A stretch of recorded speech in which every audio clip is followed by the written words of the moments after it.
네, 말씀 함께 읽어주셔서 감사합니다. 예, 아브라함이 이제 이삭을 하나님이 이제 제물로 바쳐라라고 하는 그 명령의 말씀을 듣고 이제 이삭을 잡으려고 데려갔다가 이삭을 잡으려는 순간 하나님이 멈추라고 다시 말씀하시고 다른 이제 제물을 예비해 주신 그 것을 이제 제물로 드리고 돌아오는 그런 내용입니다. 여러분이 알고 있는 내용일 거라고 생각하고요. 어, 그 아브라함이 이삭을 굉장히 힘들게 얻게 되잖아요. 믿음으로 얻게 됩니다. 정말 귀한 자식이죠. 아주 노년에 혹시 우리 학생들 여기 본문 이거 교재 갖고 왔나요? 여기 보면은 이제 우리 교재에 나오는데 75세에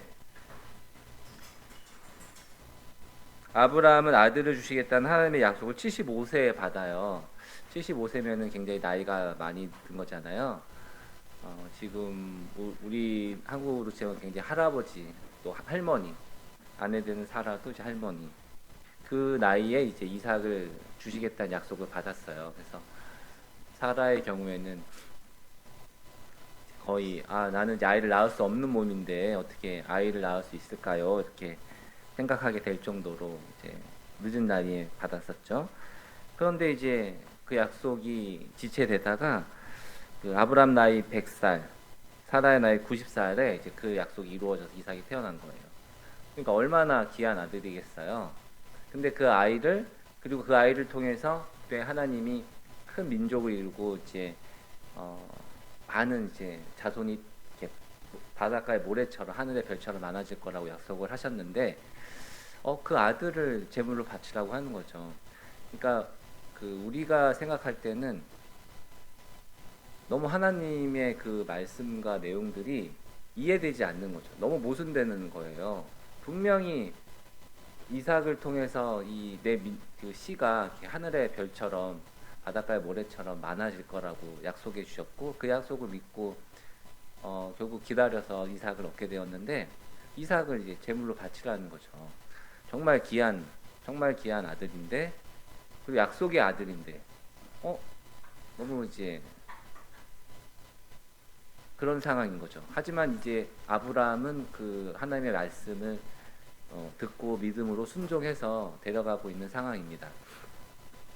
어떻게 보면은 그 아브라함의 인생에서 그 가장 믿음의 물론 수많은 그런 믿음의 순간순간들이 있었겠지만 정말로 큰 테스트고 시험이었고 믿음의 어떤 결정적인 순간이 아닌가라는 생각이 들어요. 그래서 우리는 이제 아브라함을 보고 믿음의 조상이다 뭐 그런 이야기들을 우리가 하는 것을 여러분 아마 들어봤을 겁니다. 아브라함 믿음의 어떤 위인이고 우리가 어떤 본받아야 될 만한 사람이고 정말 큰 믿음을 가진 분이구나라는 생각이 들게 되죠. 저렇게 하나뿐인 아들까지도 하나님을 위해서 드릴 수 있다라는 것은 정말 대단하다는 생각이 듭니다. 우리가 오늘 믿음에 대해서 좀 생각을 해보고자 하는데요. 교재 보시면 나와 있지만 믿음이란 내용에 잠깐 설명이 나와요. 믿음이란 신뢰, 확신, 의지함과 같은 뜻으로 쓰입니다. 진실한 믿음은 개인의 주관적인 감정이 아니라 명백한 객관적인 사실의 기초를 두어야 합니다. 라고 나오죠. 우리가 의자에 앉는 것은 그 의자가 몸을 지탱해 주리라는 객관적 사실을 믿기 때문입니다. 이렇게 나와요. 그러니까 아브라함 믿음을 생각할 때에 아브라함이 하나님의 말씀에 순종한 거는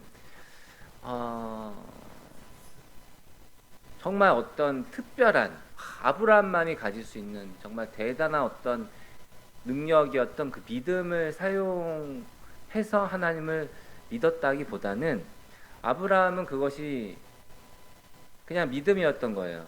하나님이 말씀하셨으면은 이렇게 될 거라는 경험을 갖고 있었고 객관적인 사실을 그런 믿음에 도달하기까지의 객관적인 어떤 경험들이 있었던 것입니다. 그래서 아브라함은 그러한 순종을 할 수 있었던 거예요. 우리 히브리서 11장 한 구절만 더 찾아보겠는데요. 히브리서 11장 찾아주세요. 히브리서 11장 17절하고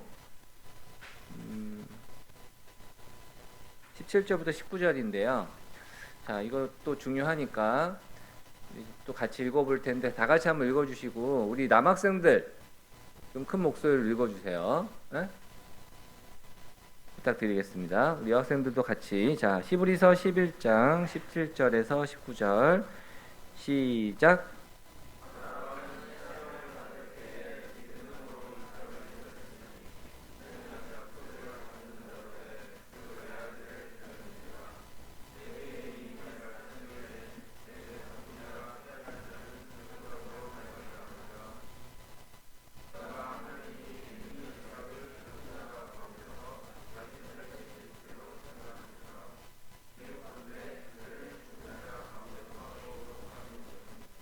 네, 여기에 보면은 아브라함이 어떻게 우리가 그냥 하나님을 모르는 상황이라면 하나님은 참 너무 모순되다. 분명히 이렇게 이삭을 주셨는데 믿음의 자녀로 주셨는데 이삭을 왜 바치라고 하지? 잘 이해되지 않는 상황이잖아요. 그리고 이삭을 바치라고 하는 것 자체도 우리가 선뜻 이해하기가 어렵습니다. 근데 아브라함의 그 여기에 그때 그렇지만 그럼에도 불구하고 아브라함이 순종하게 되는 그 믿음의 과정이 설명이 되어 있어요. 아브라함은 분명히 믿었습니다. 이삭을 통해서 내 자손을 이제 이삭으로 말미암으리라 하셨은 그 약속의 말씀을 이미 받았고 약속을 받았고 그리고 이삭을 죽은 자 가운데서 다시 살리실 줄 생각을 한 거죠. 그렇기 때문에 아브라함에 있어서는 이삭을 바치는 것이 가능했던 거예요. 아브라함에겐 그것이 설명이 가능했었습니다. 전 믿음은 그런 것이라고 생각해요. 하나님이 지금까지 나의 삶에 관여하시고 하나님을 경험한 것을 가지고 그냥 이렇게 설명이 가능한 것이죠. 아까 우리가 처음에 믿음이라는 건 객관적 사실에 기초한다는 이야기를 들었는데 네, 믿음은 그런 것입니다.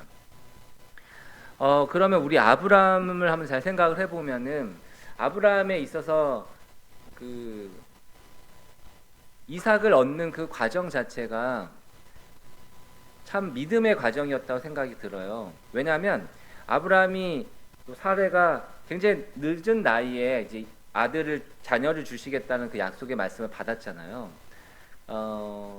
사실 이게 인간적인 경험으로는 이미 나이가 너무 많아졌기 때문에 자녀를 받을 수 없는 거예요. 자녀를 가질 수가 없는, 출산을 할 수 없는 상황이거든요.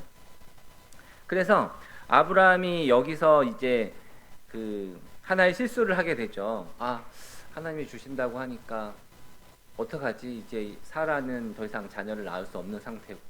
그래서 결국은 이스마엘이라는 자녀를 다른 방법으로 얻게 된단 말이죠.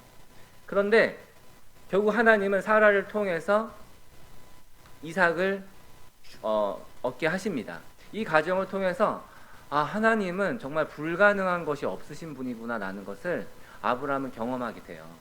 아브라함 이런 경험을 통해서 하나님에 대한 믿음을 갖게 됐고 하나님이 말씀하신 거는 반드시 이루시는 분이구나라는 그런 믿음을 얻게 된 거죠. 그렇기 때문에 하나님이 이렇게 이삭을 드리라는 그러한 테스트를 주셨을 때에도 아브라함은 믿음으로 그것을 순종할 수 있게 되는 것입니다. 그러니까 우리가 하나님을 잘 모를 때는 저거는 말이 안 된다. 어떻게 저게 가능해? 이렇게 생각하지만 아브라함에게 있어서는 하나님께 그러한 순종을 하는 것이 그냥 합리적이었던 거예요. 믿음을 그렇게 사용하는 것이 설명이 가능했던 것입니다. 믿음은 이렇게 성장한다고 할까요? 그 개인에 따라서 달라지는 요소가 있는 것입니다. 그렇다면 아브라함은 어떻게 이러한 믿음을 가지게 됐을까? 아브라함이 뭔가 특별한 사람이어서 그런 믿음을 가지게 됐을까? 성경에 그 아브라함에게 관여한 모든 그런 모습들이 우리 나와 있지 않기 때문에 중요한 어떤 사건들만 나와 있어서 우리가 그 사건들만 가지고 생각하게 되지만 선생님이 믿기에는 하나님이 아브라함을 통해서 여러 가지로 역사하셨을 거라고 생각을 해요. 처음부터 아브라함이 그런 믿음을 갖고 있진 않았죠. 아브라함 우리가 성경을 살펴보면 알지만 흉년이 들어가지고 이렇게 애굽으로 이렇게 피신을 할 때가 있습니다. 그때 사라가 굉장히 아름답고 예쁘니까 아내를 뺏길까봐, 그리고 아내를 뺏기다가 나의 생명까지, 아브라함도 이제 내 생명도 잃고 아내도 잃고 그럴까봐 이제 거짓말을 하죠. 사례는 이제 내 누이다 이렇게 거짓말을 해서 위기를 모면하려고 합니다. 하나님이 지켜주실 거라는 그런 믿음이 있었다면은 그렇게 이야기하지 않았겠죠. 하지만 거짓말로 위기를, 물론 어떤 면에서 거짓말은 아니죠. 사례가 누이이기도 하니까. 그래서 하지만 이제 그런 과정들을 통해서 아브라함의 믿음이 온전히 하나님이 다 지켜주실 거라는 그런 믿음까지는 아니었던 것을 알 수가 있어요. 그러니까 굉장히 미숙하고, 그리고 아까도 말씀드렸지만 이스마엘을 얻는 그런 과정들을 보면은 아브라함이 하나님에 대한 그 믿음의 모습이 우리가 아는 100% 정말 우리가 온전히 본받아야 되는 그러한 믿음의 모습이 아닌 약간의 허점들과 약점들도 우리는 관찰을 할 수가 있습니다. 근데 그런 아브라함이지만 하나님은 계속해서 아브라함에게 역사하시고 아브라함을 이렇게 우리가 결국은 가야 된 그런 믿음의 조상으로서 이렇게 만들어 가시는 모습을 볼 수가 있죠. 그러니까 하나님이 이삭을 드리란 그 시험을 통해서 아브라함의 믿음을 더 단련시키고 만들어 가시는 거예요. 그래서 분명히 우리가 성경에서 확인을 해봤지만 이삭을 주기 전에 하나님께서는 내 씨로 말미암아 하늘의 별처럼 많은 그런 자손을 주시겠다는 약속의 말씀을 하시거든요. 그런데 이삭을 드리는 그 테스트가 끝나고, 우리가 아까 성경 찾아봤잖아요. 창세기 22장 우리가 거기 살펴보겠습니다. 22장 7절에 다시 한번 똑같은 거의 비슷한 내용의 말씀을 다시 주시는 것을 확인할 수가 있습니다. 내가 내게 큰 복을 주고 내 씨가 크게 번성하여 하늘의 별과 같고 바닷가의 모래와 같게 하리니 내 씨가 그 대적의 성문을 차지하리라. 다시 한번 하나님은 이 약속의 말씀을 아브라함에게 주시는 거죠. 분명히 이삭을 얻기 전에 비슷한 내용의 약속의 말씀을 주셨어요. 하지만 이제 이삭을 드리는 이 시험이 끝나고 다시 한번 이 약속의 말씀을 주시게 됩니다. 네, 이처럼 하나님은 우리의 믿음을 이렇게 성장시켜 가시는 거예요. 우리는 굉장히 연약함을 갖고 있고 정말 부족한 믿음을 갖고 있죠. 우리 아브라함의 모습에서도 관찰할 수가 있어요. 아까 말씀드린 사례를 누이라고 이렇게 속이는 부분이라든지, 이삭을 주실 거라는 약속을 기다리지 못하고, 물론 25년을 기다려야 했죠. 그냥 끝까지 그러나 기다리지 못하고, 그러면은 하나님이 다른 방법으로 약속의 씨를 주시려나 보다, 그렇게 인간적으로 생각한 거죠. 그래서 이스마엘을 얻게 되거든요. 하지만 하나님은 약속의 말씀이 아브라함과 사라를 통해서 이삭을 주시는 그 약속의 말씀을 우리에게 주셨던 거고, 그것을 이제 아브라함은 경험하게 된 겁니다. 이렇게 아브라함의 믿음을 성장시켜 나가시는 거죠. 하나님은 그렇게 우리의 삶에 관여하시면서 우리의 연약하지만 부족하지만 우리의 믿음을 사용하시고 그 과정 속에서 더 온전한 믿음으로 변화시켜 가시고 성장시켜 가시고, 그렇게 변화될 때 또 약속의 말씀을 주셨지만 다시 새로운 약속의 말씀을 우리에게 주시는 것입니다. 그렇게 우리는 믿음 안에 성장해 나가는 것이죠. 오늘 침례식이 있는데, 침례는 우리 첫 믿음의 어떤 고백이잖아요. 우리가 이제 구원받을 때 우리가 믿음을 하나님한테 이제 그 하나님의 약속의 말씀을 믿고 우리가 구원에 이르게 됩니다. 그리고 우리는 계속해서 이제 성장해 나가야 되거든요. 우리가 구원받는 게 너의 제사, 너 구원받, 이게 끝이 아니라, 전에도 한번 말씀드린 적이 있지만 하나님의 나라를 확장해 가는, 그렇게 하는, 어떻게 보면 일꾼으로서 함께 하나님의 그 나라를 확장해 가는 그 역사를 이루기 위한 함께 하는 그 하나님의 동역자라고 할까요? 그렇게 우리를 부르신 거예요. 하나님의 나라를 확장해 가야 되는 것입니다.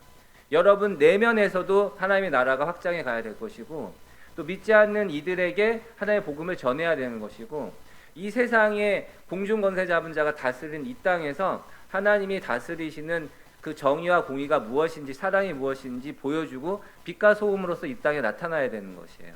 하나님의 나라를 확장해 가야 되는 것입니다. 그렇게 우리를 부르셨어요. 근데 그때 또 필요한 것이 믿음입니다. 구원받을 때만 믿음, 이게 끝이 아니라 구원받은 이후에 우리는 성장해 나가야 될 텐데, 그 성장의 과정에서도 계속 우리는 믿음이 필요한 것이고, 하나님은 우리를 그렇게 다루어 나가실 거예요.